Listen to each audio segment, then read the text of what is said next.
Hi friends, welcome to my channel. ఈరోజు video చాలా ఇంట్రెస్టింగ్గా ఉందండి. వీడియోని ఎక్కడ స్కిప్ చేయకుండా ఎండ్ వరకు చూసేయండి. మనోహరి బాబ్జీతో ఫోన్లో మాట్లాడుతూ ఉంటుంది. ఇలా అంటూ ఉంటుంది, ఆ పాప ఎక్కడుందో తెలిసిందా? ఎవరైనా తీసుకెళ్లారా? అదే ఆశ్రమంలో ఉందా? ఉంటే ఆ పాపని ఫోటో తీసి నాకు సెండ్ చేయి. రణ్వీర్తో ఆట మొదలు పెట్టాలి అని మనోహరి బుక్క తిప్పుకోకుండా మాట్లాడుతూ ఉండగా, ఇక ఆగండి మేడం, ఆగండి, మీరేమో ఇలా వెళ్ళగానే అలా పని అయిపోతుంది అని నాకు చెప్పేశారు, కానీ ఇక్కడ గుర్తులు ఏదేదో అని అడుగుతున్నారు. అసలు ఇక్కడ ఇన్ఫర్మేషన్ ఏది కూడా సరిగ్గా తెలియలేదు. పాప దగ్గర మీరు వదిలిపెట్టి వెళ్ళిపోయినప్పుడు ఏమైనా ఉన్నాయా? పాప ఒంటి మీద ఏమైనా గుర్తులున్నాయా? చెప్పండి మేడం అని అంటుండగా, ఇక ఉన్నాయి, నేను ఆ పాపని అనాథాశ్రమం దగ్గర వదిలిపెట్టి వెళ్ళిపోయినప్పుడు పాప మెడలో ఒక చైన్ ఉంది, ఆ చైన్లో దుర్గమ్మ వారి లాకెట్ ఉంది అని అంటుండగా, హలో హలో మేడం, వినబడట్లేదు అని బాబ్జీ అంటుంటాడు. బాబ్జీ వినబడుతుందా అని అంటూ ఫోన్ సిగ్నల్స్ కోసం ట్రై చేస్తూ ఉంటుంది మను, కానీ సిగ్నల్స్ అందవు. బాబ్జీ కూడా కాల్ కట్ చేసేస్తాడు. ఇదేంటి, నా ఫోన్లో సిగ్నల్ పోవడం ఏంటి? ఇదే ఫస్ట్ టైం, ఇలా జరిగింది ఏంటి అని అనుకుంటూ బయటికి వస్తుంటుంది. గార్డెన్లో కూడా సిగ్నల్స్ రాకపోవడంతో గేట్ దాటి బయటికి వెళ్ళాలని చూస్తుండగా సెక్యూరిటీ మనోహరిని ఆపేస్తారు. మేడం, బయటికి వెళ్ళకూడదు అని ఆ సెక్యూరిటీ అంటుండగా, ఇది నా ఇల్లు, నన్ను వద్దని చెప్పడానికి నువ్వెవరు, జరుగు అని సెక్యూరిటీని మనోహరి తిడుతుండగా, ఇది సార్ ఆర్డర్ మేడం, బయట వాళ్ళు ఇంట్లోకి రాకూడదు, ఇంట్లో వాళ్ళు బయటికి వెళ్ళకూడదు, ఇదే రూల్ మేడం, అమర్ సార్ పెట్టిన రూలే, మీరే అమర్ సార్ని అడగండి, కానీ బయటికి మాత్రం వెళ్ళనివ్వను అని అంటుండగా మనోహరి కూడా సెక్యూరిటీ పైన అంతే ఫైర్ అవుతూ ఉంటుంది. అప్పుడే అక్కడికి రాథోడ్ వచ్చి, ఏంటి మేడం ఇక్కడెందుకు గొడవ చేస్తున్నారు అని రాథోడ్ మనుని అడుగుతుండగా, నన్ను బయటికి వెళ్ళనివ్వట్లేదు రాథోడ్, అర్జెంట్ కాల్ మాట్లాడాలి అని మనోహరి అంటూ ఉండగా, మేడం చెప్పేది వినవండి, వాళ్ళు అంటున్నది కూడా మీ ప్రాణాలు కాపాడడానికే కదా, మరి వినడానికి మీకేమైంది అని మనుని రాథోడ్ అంటుండగా, అసలు ఏం జరిగింది, ఇంత సెక్యూరిటీ ఎందుకు పెంచారు, ఛాంబర్స్ కూడా ఆన్ చేశారంట, అసలు ఏం జరుగుతుంది అని అనగానే రాథోడ్ ఇలా చెప్తుంటాడు, మొన్న స్కూల్లో పిల్లల్ని కిడ్నాప్ చేసిన వాడు అరెస్ట్ చేసి సార్ లోపల పెట్టారు కదా, కానీ వాడు జైల్లో నుండి తప్పించుకొని సార్ ఫ్యామిలీ మొత్తాన్ని చంపాలని ట్రై చేస్తున్నాడట, వీన్ని లోపలికి వెళ్ళండి మేడం అని అంటుండగా మనోహరి అమ్మో అని అనుకుంటూ లోపలికి వెళ్తూ ఉంటుంది. ఇక పిల్లల అల్లరిని చూస్తూ చాలా సంబరపడిపోతూ ఉంటుంది ఆరు. ఇక పిల్లల్ని చూసి అమర్ కూడా అంజుని దత్తత తీసుకోవడం, ఇక ఆ రోజు అనాథాశ్రమం నుండి అంజుని తీసుకురావడం అన్నీ గుర్తు తెచ్చుకొని బాధగా పైకి వెళ్ళిపోయి రూమ్లో కూర్చుంటాడు. ఈయనేంటి అసలు డైరీ చదివినప్పటి నుంచి అలా అయిపోయారేంటి, అసలు డైరీలో ఆ విషయం రాయకపోయినా అయిపోయేది అని ఆరు అనుకుంటూ పైకి వెళ్తుంది అమర్ దగ్గరికి. ఇక అమర్కి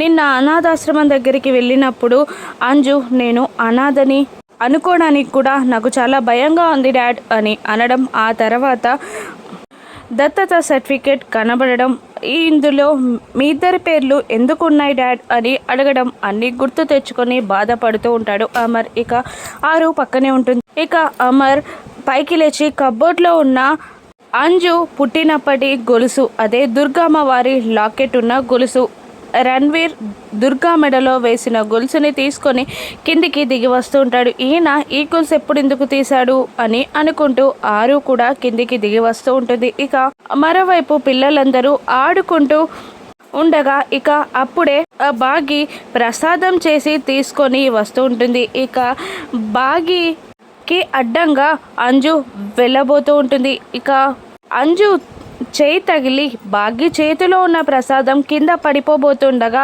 కింద పడకుండా కరెక్ట్గా బ్యాలెన్స్ చేస్తుంది బాగి. ఇక అందరూ మిస్సమ్మ నువ్వు సూపర్, భలే బ్యాలెన్స్ చేసావు అని అంటూ అందరూ పొగుడుతూ ఉండగా అంజు మాత్రం దగ్గరికి వచ్చి, అంత అలా ఫీల్ అయిపోకు మిస్సమ్మ, నువ్వు బ్యాలెన్స్ చేసింది ఒక బౌల్ మాత్రం, నేను మాత్రం చూడు స్కూల్నే బ్యాలెన్స్ చేసి అందరినీ కాపాడి తీసుకొచ్చాను అని అంటూ ఉండగా, ఇక మళ్ళీ బాగి ఇలా రివర్స్ పంచ్ వేస్తూ ఉంటుంది అంజుకి. అవును, నువ్వు పిల్లల్ని కాపాడడం తప్ప ఆ తర్వాత చేసిన ఇంక మంచి పని చెప్పు అని బాగి అంటూ ఉండగా అంజు ఆ ఆలోచనలో పడిపోతుంది. అంతలా ఆలోచించకమ్మా, నువ్వు చేసింది ఏమీ ఉండదు కాబట్టి అని అనగానే అందరూ నవ్వుతూ ఉంటారు. ఇక అంజు అసలు మిస్ అమ్మని అర్థం చేసుకోండి, మనలో మనకి అంతర్యుద్ధాలు పెట్టడానికి ట్రై చేస్తుంది అని అంటుండగా మిస్ అమ్మ కుళ్ళుకుంటూ ఉంటుంది. అప్పుడే అమర్ ఆ లాకెట్తో కిందికి వచ్చి అంజుని పిలుస్తారు. రామ్మ అంజు అని అంటూ అంజు దగ్గర కింద కూర్చొని ఆ లాకెట్ని చూపిస్తూ మెడలో వేస్తారు. నాకేనా డాడ్ అని సంబరపడిపోతుంటుంది అంజు. అవునమ్మా అని అంటూ అమర్ ఆ లాకెట్ వేయగానే ఆ లాకెట్ని చూసి చాలా సంబరపడిపోతూ ఉంటుంది మను. సదాశివం గారు ఇలా అడుగుతూ ఉంటారు, ఏంటి అమర్, అంజుకి ఒక్కదానికే తీసుకొచ్చావు, మిగతా ముగ్గురికి ఏవి అని అంటుండగా డాడ్ నేను చెప్తా నాకు అని అంటూ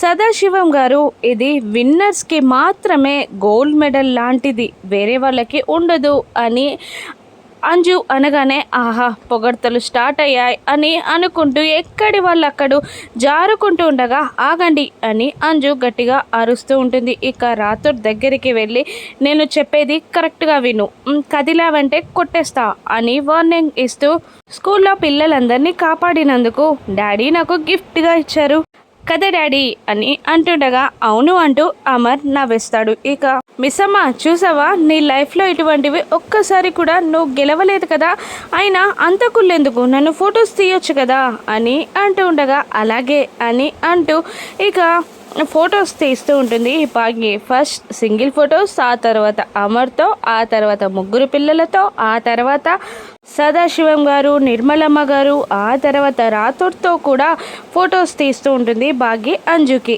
ఇక ఫొటోస్ ఎలా వచ్చాయి అని అంజు అడుగుతుండగా బాగా వచ్చాయి అని అంటూ చూస్తూ ఉంటుంది భాగ్య. అంతలా చూడాల్సిన అవసరం లేదు, ఫ్రేమ్లో నువ్వు కాదు కదా ఉన్నది, నేను కదా, ఖచ్చితంగా బాగా వస్తాయి అని అంజు అంటూ ఉండగా ఇక బుంగమూతి పెడుతుంది బాగి.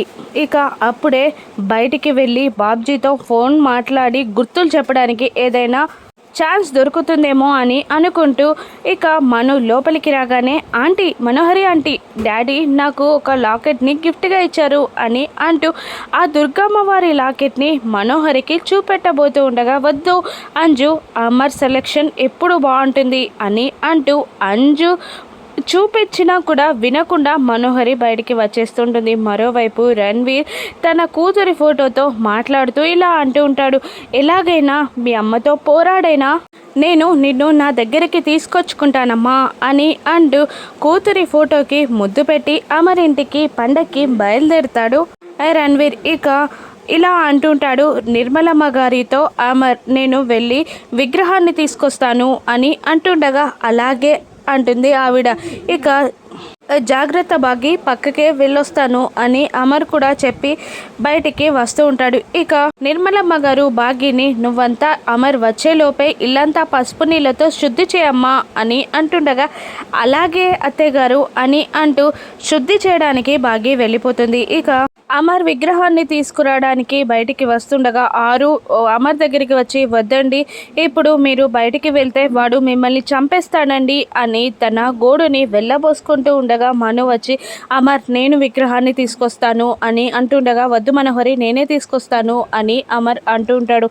వద్దు అమర్, ఇక్కడ థ్రెడ్ ఉందని నాకు అర్థమైంది, నేను మీ ఫ్యామిలీలో ఒకదాన్ని కాదా, నేను విగ్రహం తీసుకురావడానికి కూడా పనికిరానా, నన్ను వెళ్ళనివ్వవా అని అంటుండగా వద్దు మనోహరి, నువ్వు అటువంటి కష్టాల్లో పడడం నాకు ఇష్టం లేదు అని అమర్ అంటుండగా లేదు, నువ్వు ఇక్కడ లేకపోతే వాళ్ళు ఏది చేసినా నేను రక్షించలేను, అది కరెక్ట్ కాదు, నేనే వెళ్తాను అని మను అంటూ ఉంటుంది. ఇక అమర్ ఏం చేస్తాడు, మనోహరిని బయటికి పంపించేస్తాడా? ఇక రణ్వీర్ ఇంటికి వచ్చి అంజు మెడలో ఉన్న దుర్గమ్మ వారి లాకెట్ని చూస్తాడా? అరవింద్ ఏదైనా బాంబు దాడిని ప్లాన్ చేసి సక్సెస్ అవుతాడా? రాను ఎపిసోడ్స్లో చూద్దాం. Thank you for watching.